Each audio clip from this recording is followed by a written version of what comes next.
Welcome to insights dot market. आज हम बात करने वाले हैं एक recent real life case study की जो बुक्स में पढ़े कॉन्सेप्ट्स को प्रैक्टिकली दिखाती है।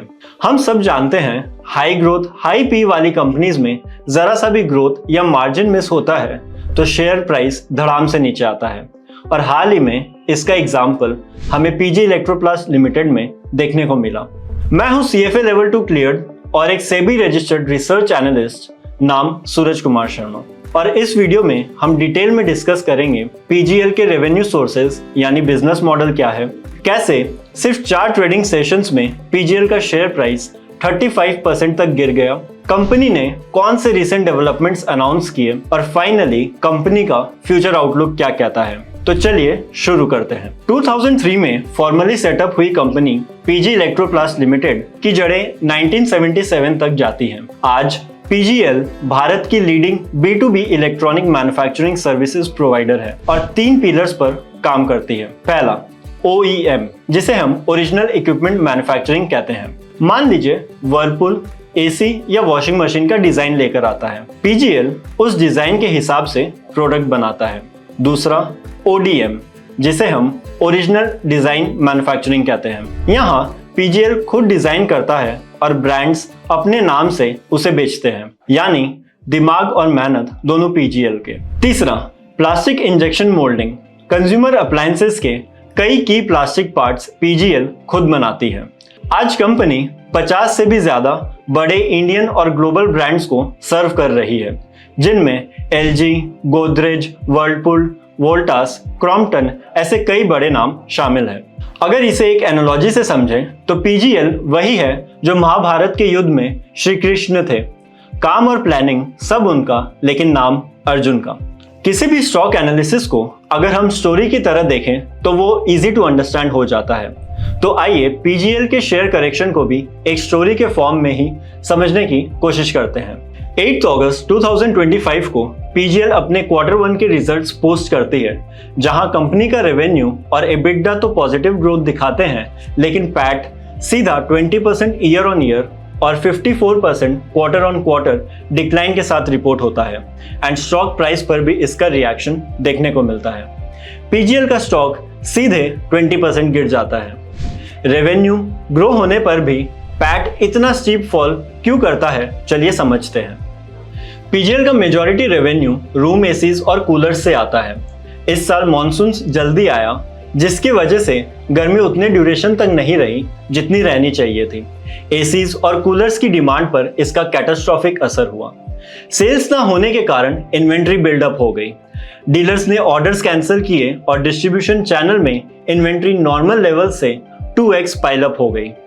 जो इन्वेंट्री पिछले साल के Q1 में 368 करोड़ की थी, वो इस बार बढ़कर 1300 करोड़ हो गई, जिसमें मेजॉरिटी शेयर एसीज का था। इन्वेंट्री लेवल बढ़ने के कारण कंपनी का वर्किंग कैपिटल रिक्वायरमेंट बढ़ गया और कंपनी को शॉर्ट टर्म डेट उठाना पड़ा, जिससे इंटरेस्ट कॉस्ट बढ़ गई।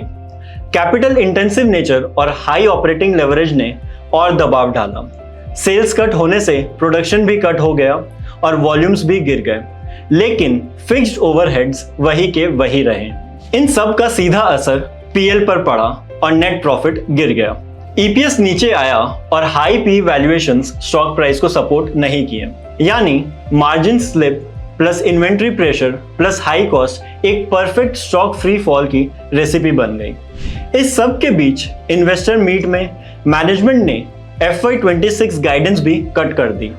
रेवेन्यू ग्रोथ जो पहले 30% एक्सपेक्टेड थी, उसे घटाकर 17 to 19% कर दिया।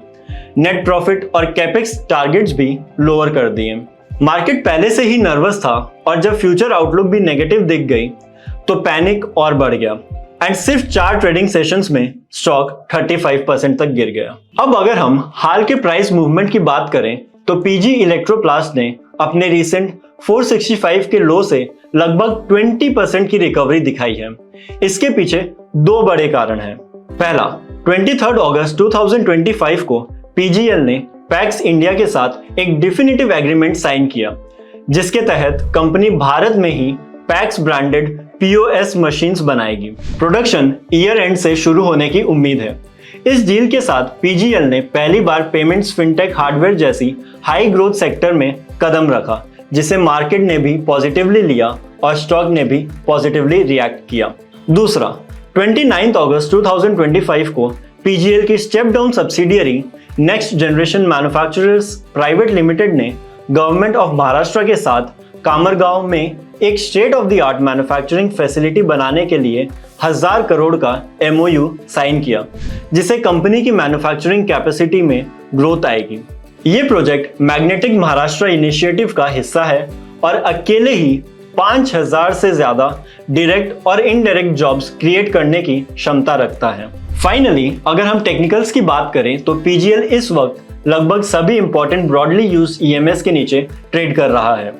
रिसेंट बाउंस के बाद फिलहाल स्टॉक एक वेट एंड वॉच जोन में है, जहां 490 का लेवल स्ट्रॉन्ग सपोर्ट की तरह नजर आ रहा है।